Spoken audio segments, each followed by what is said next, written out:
대한민국은 부흥기를 거쳐서 굉장한 교회의 부흥을 이룩했습니다. 그래서 매우 많은 교회들이 세워지게 되었고, 그런데 그로 인해서 또 한 가지 최근에 많은 교회 지도자들의 부패와 타락과 또 교회들의 많은 분열들, 이런 것들을 우리가 대하면서 이 대한민국의 교회가 이제는 무엇인가 바뀌어야 한다라는 생각을 모두 공감하실 거라고 생각합니다. 그러한 시점에 우리 영동중앙교회도 그러한 대한민국의 한 교회로서, 그러면 우리는 교회에 어떠한 위치를 가지고 있어야 하는가, 또 교회란 어디서부터 출발해야 하는가를 다시 한번 생각해 보아야 한다고 생각합니다. 그래서 오늘 제가 나눌 말씀은 제목은 교회의 본질이라는 또 거창한 제목을 가지고 나왔는데요. 오늘 잠시 교회에 대해서 말씀 나눠보도록 하겠습니다. 먼저 고린도전서 5장을 보면요, 교회에 간음의 죄를 범한 성도가 나옵니다. 그리고 그것에 대해서 바울은 6장 15절 전반부에서 너희 몸이 그리스도의 지체인 줄을 알지 못하느냐라고 가르치고 있어요. 여기서 이제 우리는 이 구절을 너희가 그리스도의 몸의 지체인 줄을 알지 못하느냐로 잘못 읽을 수가 있습니다. 그런데 분명히 성경에서는 어떻게 말씀을 하고 계시냐면 너희 몸이 그리스도의 지체다, 이렇게 말씀을 하시는 거예요. 우리가 그리스도의 몸의 지체다라는 것이 아니라 우리 몸이 그리스도의 지체다라고 말씀을 하신다는 거예요. 그러고서는 그 다음 구절에서 바울이 어떤 비유를 하냐면 창기와 합하는 자는 저와 한 몸인 줄을 알지 못하느냐 일러스되 둘이 한 육체가 된다 하셨나니 주와 합하는 자는 한 영이니라 라는 구절이 나와요. 주님과 성도들이 연합해서 한 영이 되는 것과 마찬가지로 어떤 성도가 그 몸으로 창기와 합한다면 그 창기와 하나가 되는 것이다. 그리고 그리스도의 지체를 가지고 죄를 짓는 것이기 때문에 그것은 바로 그리스도에게 득죄를 하는 것이다 라고 가르치고 있습니다. 이 바울은 음행의 죄와 주님의 영과 연합하는 것을 대비시키면서 가르치고 계세요. 이게 얼핏 들으면 잘 이해가 가지 않을 수 있는 구절입니다. 그런데 제가 여기서 말씀드리고 싶은 것은요, 그만큼 그리스도와 우리와의 연합은 어떤 추상적이거나 비유적인 것이 아니라 그만큼 현실적이고 매우 실제적인 것이라는 것입니다. 성경에서 그리스도의 몸에 지체된 우리는 그리스도와 직접적으로 연결되어 있다라는 의미에서 그리스도의 몸의 지체라고 하지 않고 그리스도의 지체다라고 이야기하고 있습니다. 그리스도와 직접적으로 연결된 실제적인 지체다라는 것을 성경에서는 우리에게 알려주고 계시는 거예요. 고린도전서 12장 26절 27절 띄워주실 수 있나요? 만일 한 지체가 고통을 받으면 모든 지체가 함께 고통을 받고 한 지체가 영광을 얻으면 모든 지체가 함께 즐거워하느니라. 너희는 그리스도의 몸이요 지체의 각 부분이라. 교회는 머리이신 주님과 연결된 것이 사실이고요. 그리고 이렇게 말씀대로 지체들과 서로 연결된 것도 사실입니다. 그래서 사도행전 9장에 사울이 다메섹 도상에서 빛을 보고 엎드려진 후에 주님의 음성을 들었죠. 근데 주님이 사울에게 뭐라고 하죠? 너는 왜 나를 믿는 자를 핍박하느냐, 이렇게 말씀하셨나요? 아니죠. 왜 나를 핍박하느냐라고 말씀하셨어요. 머리이신 주님과 이 땅에 있는 우리와는 하나라는 거예요. 주님께서는 우리 믿는 이들을 따로 보시질 않는다는 말씀이에요. 그분의 일부로 보시고 그분의 몸의 일부로 여기신다는 것입니다. 이게 사실이 아닌데 마치 그냥 그렇게 치자라고 얘기하는 것이 아니라 실제로 지체이기 때문에 그렇게 여기신다는 거예요. 또 그것은 그리스도의 성도들과 그리스도와의 관계뿐 아니라 교회의 지체들과의 관계도 마찬가지라는 것입니다. 그래서 한 지체가 고통을 받으면 모든 지체도 함께 고통을 받게 돼 있다는 것이에요. 이게 성경에서 우리에게 얘기해 주고 있는 교회입니다. 에베소서 5장 29절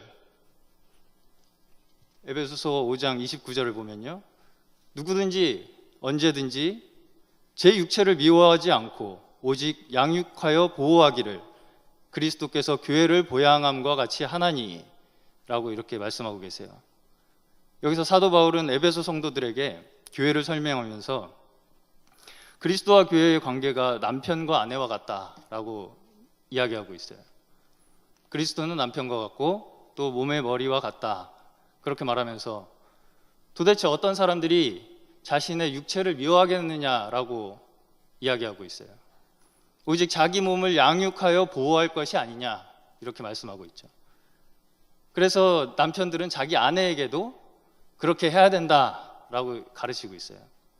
그래서 자기 부인을 구박하는 남편들은 바로 자기 자신을 괴롭히는 것이다, 이렇게 그런 말인 것입니다. 그래서 말씀에서 이 성경에서는 아내는 남이 아니에요. 자기 자신입니다.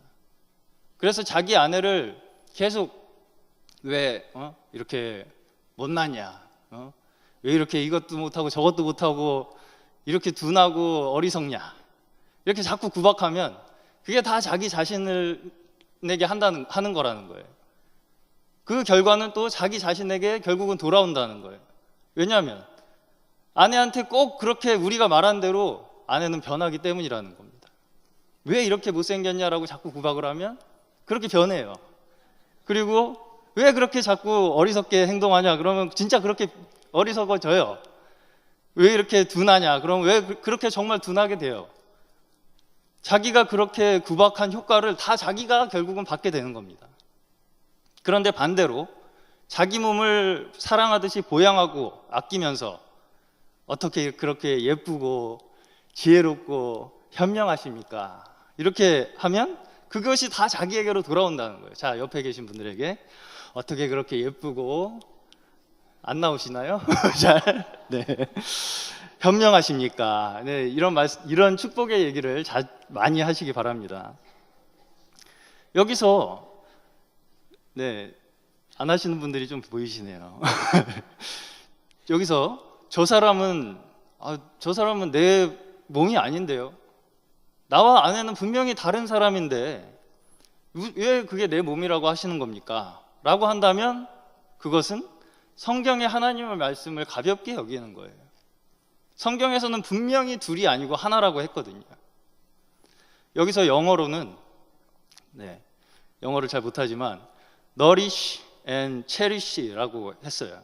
nourish라는 거는 자양분을 공급하고 양육한다는 뜻이고요.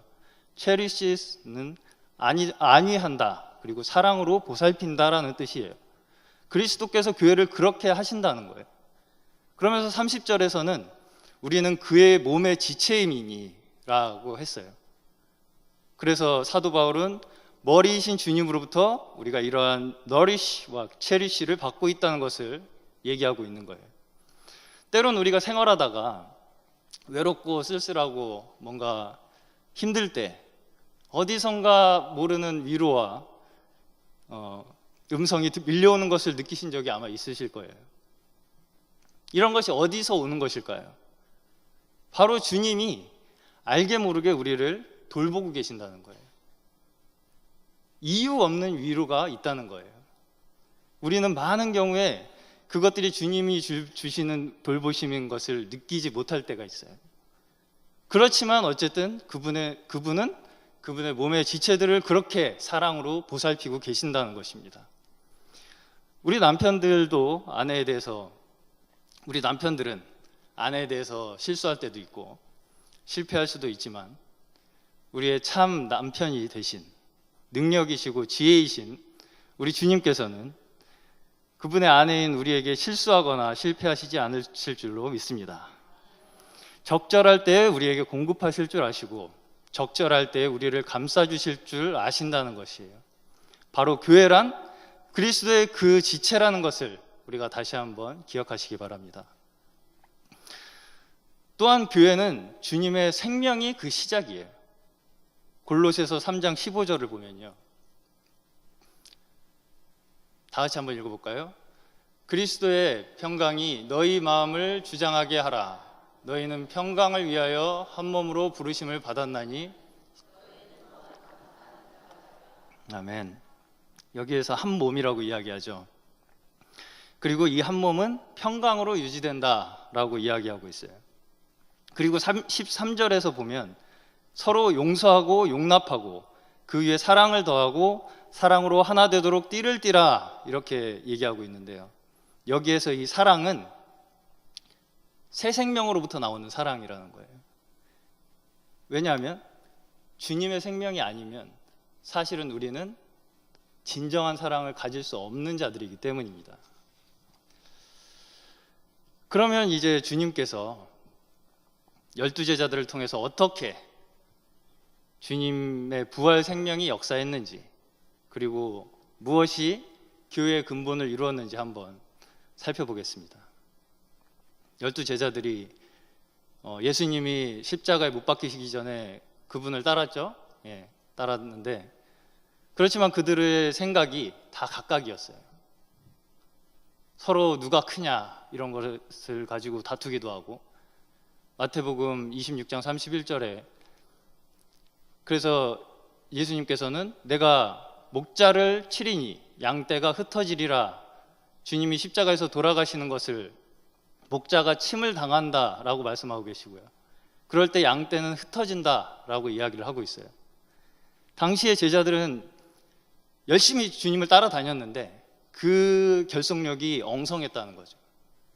언제라도 흩어버릴 수 있는 가능성이 있는 하나였다는 거예요. 그들은 분명히 주님을 따랐습니다. 말씀도 많이 들었어요. 주님도 사랑했습니다. 그럼에도 불구하고 그런 하나를 가지고는 몸의 하나다라고 말할 수는 없었던 것입니다. 그때 예수님이 살아계실 때는 주님이 제자들을 데리고 다니시면서 모든 것을 책임져 주셨어요. 먹을 것도 책임져 주시고 또 병자를 고쳐주시고 여러 가지 기적도 행하시고 하셨기 때문에 예수님을 따르는 자들이 많았죠. 그래서 제자들은 그때 당시에 주님을 따르는 데는 큰 어려움이 없었어요. 근데 이제 예수님이 사형 선고를 받고 십자가에 못 박혀서 돌아가시게 되는 이 상황이 됐을 때 이제 제자들의 상태와 결속력이 문제가 생기기 시작한 겁니다. 베드로 같은 경우는 어떻게 됐죠?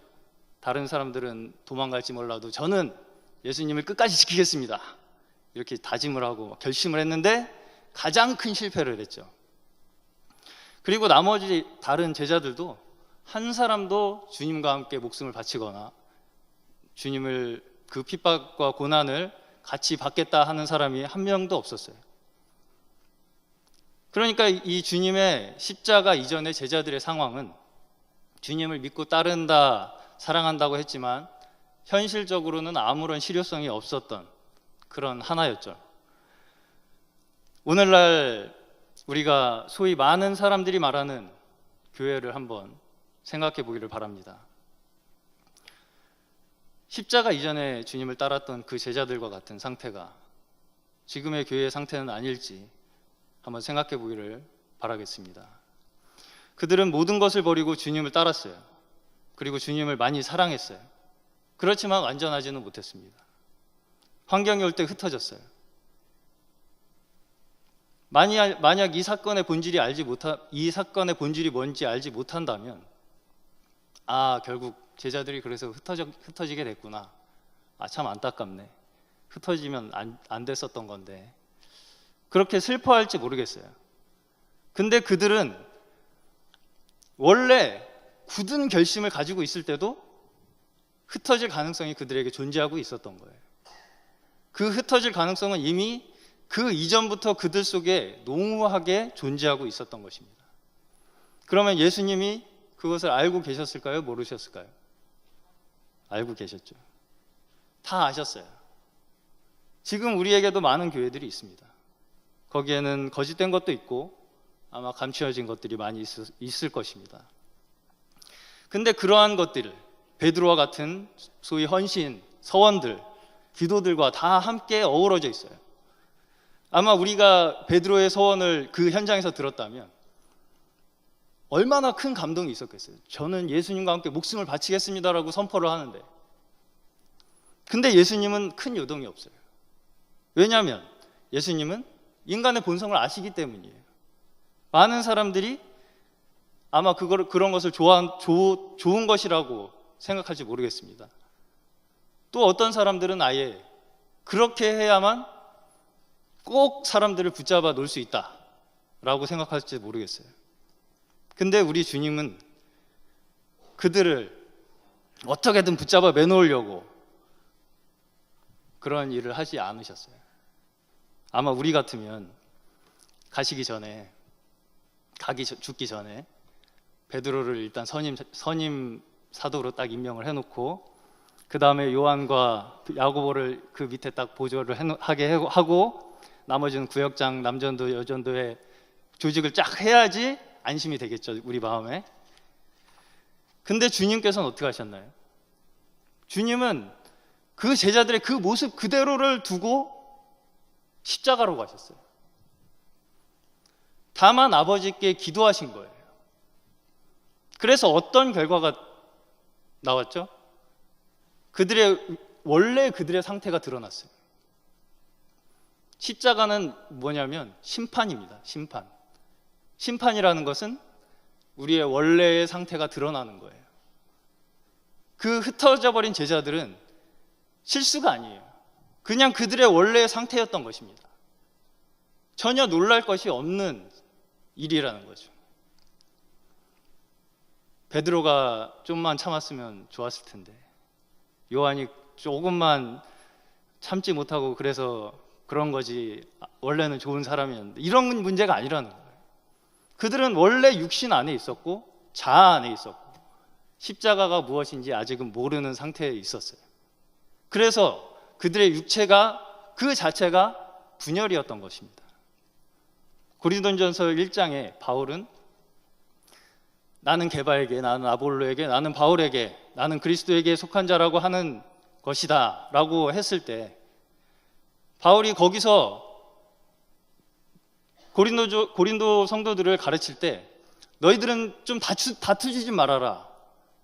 교회는 분열을 하면 안 돼. 혹은 하나 되려면 나는 게바에게, 나는 아볼로에게 그런 말 하지 말고 제대로 가르침을 받아라. 이런 식으로 가르침을 준 게 아니고요. 그 이유를 뭐라고 얘기했냐면, 너희가 어린아이고 육신에 속한 자이고 육신에 속해서 너희 가운데 이렇게 시기와 분쟁이 있는 것이다 라는 얘기를 했어요. 이게 바울의 정확한 진단이라는 것입니다. 바울은 그들에게 곧바로 무슨 얘기를 하냐면 십자가를 전하고 있어요. 주님께서는 그런 제자들을 놓고 어디로 가셨죠? 골고다로 가셨어요. 우리의 육체, 우리의 자아, 이 모든 것들을 다 끝내는 길을 가신 거예요. 그리스도 예수의 사람들은 그 육체와 함께 십자가에 못 박았느니라 라고 했어요. 십자가에서 우리의 정과 욕심을 끝내신 것입니다. 베드로가 자기 의견을 제출하면서 주여 그리하 하지 마시옵소서 라고 할 때, 주님께서는 너희가 나를 따르려면 십자가를 지고 자기 자신을 부인하고 나를 따르라 라고 말씀하셨어요. 우리 자신의 의견에 십자가가 필요하다는 것입니다. 우리의 육체에 십자가가 필요하다는 거예요. 이런 모든 자신에 속한 것들, 이런 것들이 십자가에 끝나지 않으면 우리의 존재는 아무리 꼼짝하지 않고 붙어 있어도 그 자체로 분열이라는 것입니다. 하나 될 수 있는 요소란 원래 우리에게 없는 거예요. 그래서 주님이 십자가로 가서 자신만 못 박아 죽으신 것이 아니라 우리 모두를 이끌고 가셔서 우리 옛사람과 함께 십자가에 못 박은 거예요. 그리고서 어떻게 하셨죠? 사흘 만에 부활하셨죠. 바로 이것만이 주님을 따르는 자들로 하여금 하나로 이끌 수 있는 방법이라는 거예요. 주님이 부활하신 것만이 우리를 하나로 이끌 수 있는 유일한 길이라는 것입니다. 요한복음 20장의 말씀에선 예수님이 부활하신 날 아침에 새벽에 마리아와 만나는 장면이 나옵니다. 마리아는 예수님을 찾았죠. 근데 정작 마리아가 예수님을 만났을 때 예수님을 몰라봐요, 마리아가.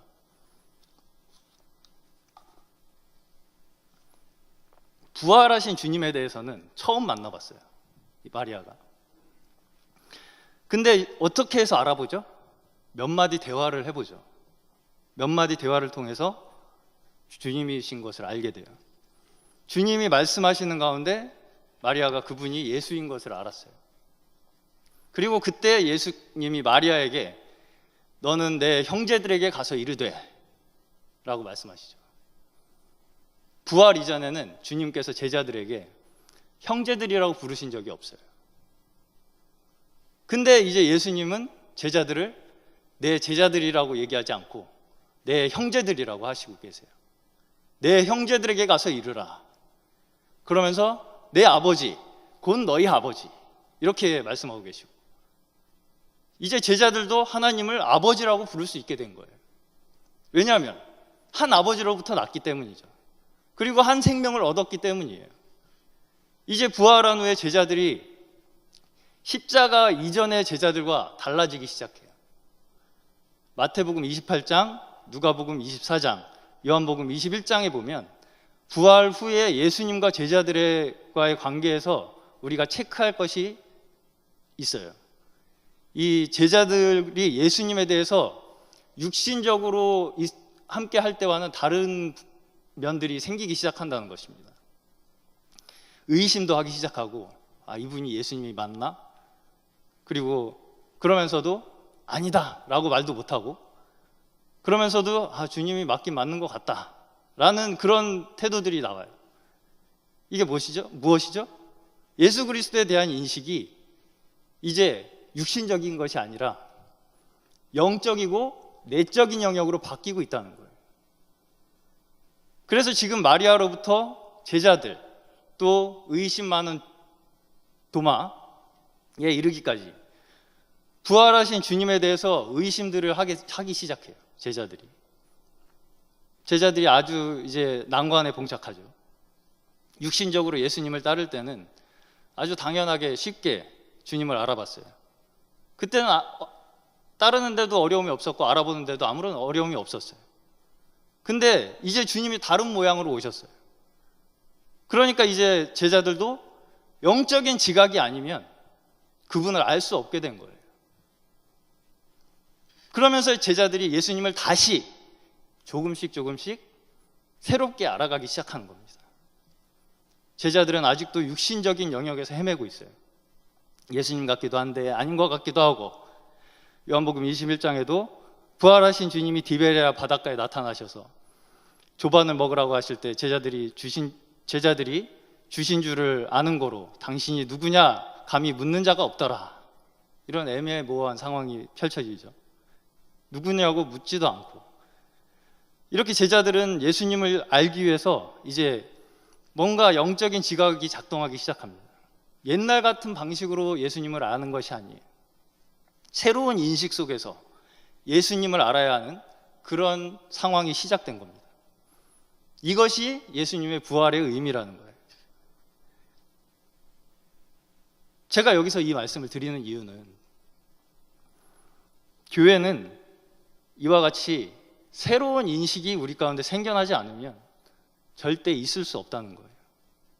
이게 그리고 바로 신약의 열쇠라는 것입니다. 교회라고 하는 것은 그리스도의 부활로 말미암아 나타나는 새 창조예요. 부활의 주님에 대한 새로운 인식, 그게 바로 새 생명의 인식이고 우리에게 주시는 계시라는 것입니다.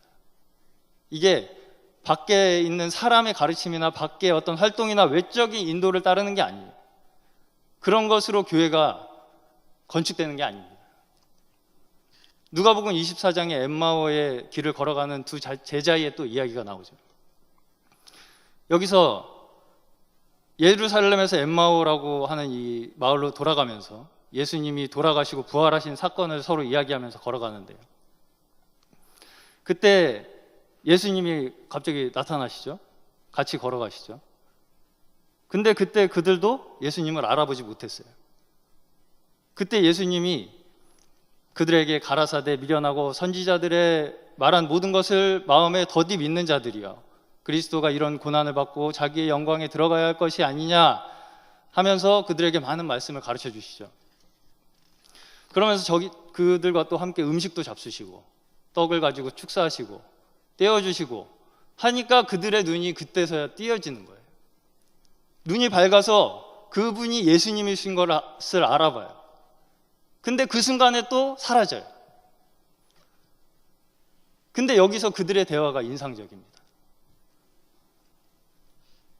저희가 서로 말하되 길에서 우리에게 말씀하시고 우리에게 성경을 풀어주실 때 우리 속에서 마음이 뜨겁지 아니하더냐 하고, 뭐죠?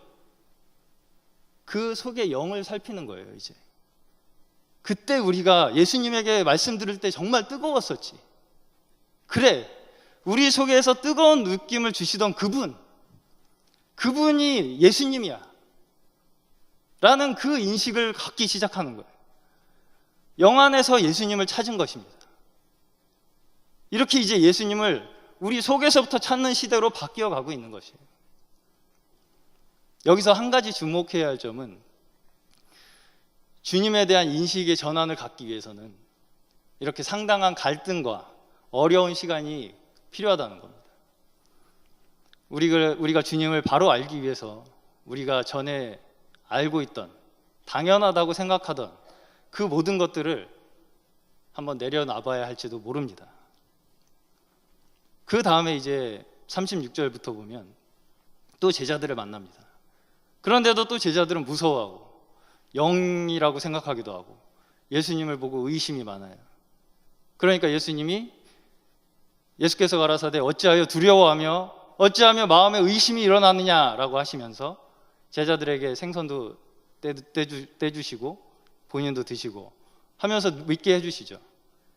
이때부터 또 제자들은 주님을 영적으로 인식하기 시작합니다. 그러니까 또 예수님은 승천하고 떠나세요. 떠나실 때 저희가 큰 기쁨으로 예루살렘에 돌아가 늘 성전에 있어 하나님을 찬송하니라. 변화가 있죠. 어떤 변화죠? 이들이 그 전에 주님이 돌아가신다, 떠나신다 할 때는 주님 가시면 안 됩니다. 주님이 가시면 나도 죽겠습니다. 이런 반응이 있었는데 이제는 예수님이 승천하고 사라지시고 해도 그런 반응이 없을 뿐 아니라 오히려 기뻐하고 있어요. 왜 그렇죠? 그들의 속에서 변화가 시작되고 있다는 거예요. 주님이 승천하셔도 그분의 보혜사 성령님, 주님의 성령님이 우리에게 있다는 거예요. 그것을 깨닫게 하시려고 주님께서는 40일 동안 제자들을 훈련을 시키고 계세요. 사라지셨다가 나타나셨다가 하면서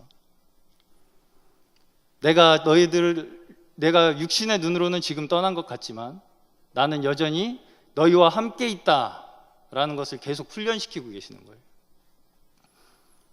그래서 이제는 육신의 눈으로 나를 살펴서 계시고 안 계시고 하는 것이 아니라 보이지 않더라도 너희들 안에서 항상 존재하는 시대다. 이제 이것을 가르쳐 주시기 위한 이 시기가 바로 이 제자들에게 훈련을 시키신 40일 이 시기라는 것입니다. 그래서 이제 주님께서는 교회를 이 땅에 두실 수 있는 거예요. 그 기반을 마련하신 거예요. 여기서 제가 말씀드리고자 하는 것은 그리스도의 십자가가 역사하지 않으면 교회는 없다는 것입니다. 모든 성도들이 주님과 내적인 만남을 가지고 주님을 아는 것입니다. 그 속에 교회가 있는 거예요. 밖에 무엇을 따르는 것이 아니고 그냥 입으로만 We are one 하는 것으로 교회가 하나 되는 것이 아니라는 것입니다. 사람들이 두려워하는 것이 무엇이죠? 외롭고 갈 곳 없고 방황하게 되는 것, 또 사람들에게 버림받는 일들, 이런 것들을 두려워합니다.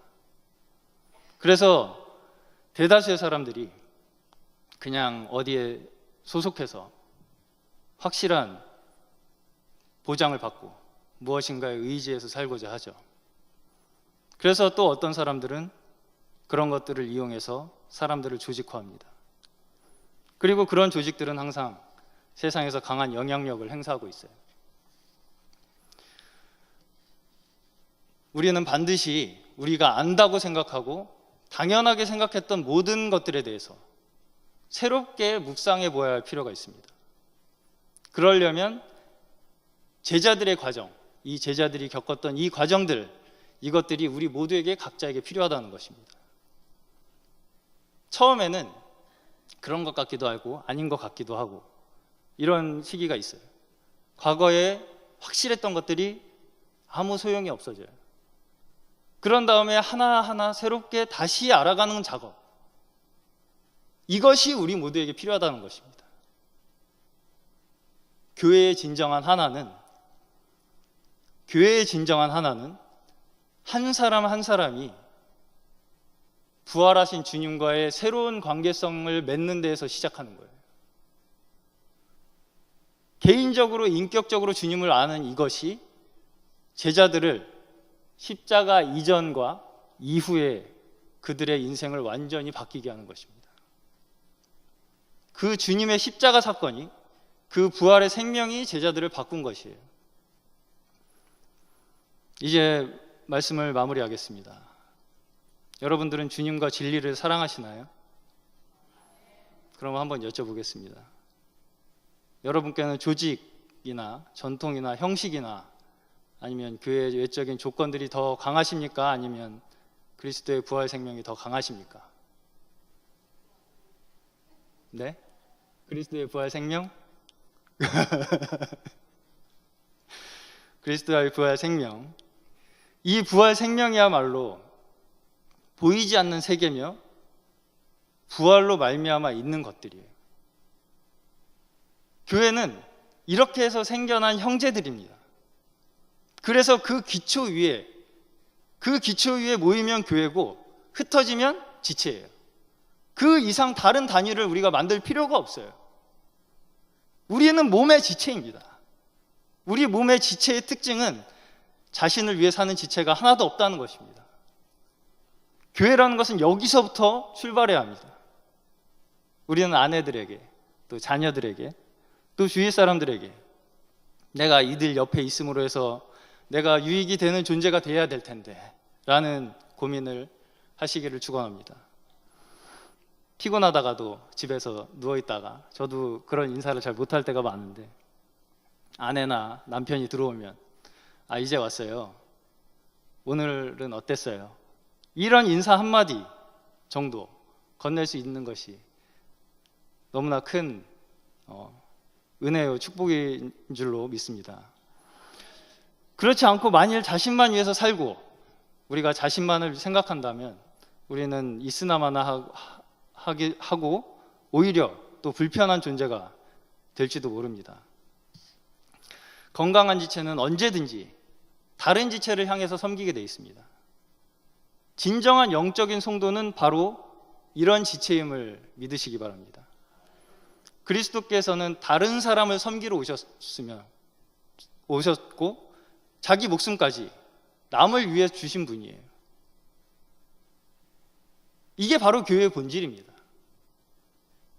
진정한 이런 교회가 우리 가운데 있다면 어떠시겠어요? 기쁨이 넘치지 않으시겠습니까? 우리 가운데 이러한 모습의 교회를 주님께서 세워주시기를 주님의 이름으로 축원합니다.